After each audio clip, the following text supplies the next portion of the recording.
رسول کریم صلی اللہ علیہ وسلم نے فرمایا،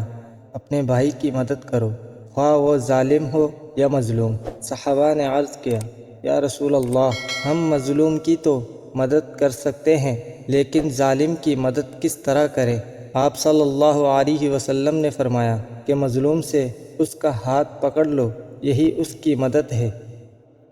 رسول کریم صلی اللہ علیہ وسلم نے فرمایا، اگر کسی شخص کا ظلم کسی دوسرے کی عزت پر ہو یا کسی طریقہ اسے ظلم کیا ہو تو اسے آج ہی اس دن کے آنے سے پہلے معاف کرا لے جس دن نہ دینار ہوں گے نہ درہم، بلکہ اگر اس کا کوئی نیک عمل ہوگا تو اس کے مظلوم کے بدلے میں وہی لے لیا جائے گا، اور اگر کوئی نیک عمل اس کے پاس نہیں ہوگا تو اس کے ساتھی یعنی مظلوم کی برائیاں اس پر ڈال دی جائے گی۔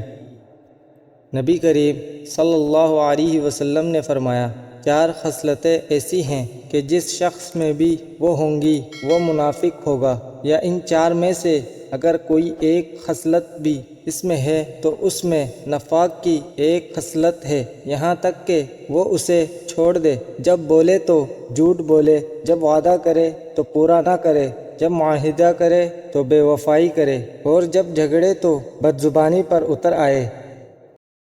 آپ حدیث سننا پسند کرتے ہیں تو ہمارے چینل کو ضرور سبسکرائب کریں اور گھنٹی کے بٹن کو آل پر سیٹ کر دیں تاکہ ہمارے تمام نئے آنے والی احادیث آپ تک بر وقت پہنچتی رہے۔ شکریہ۔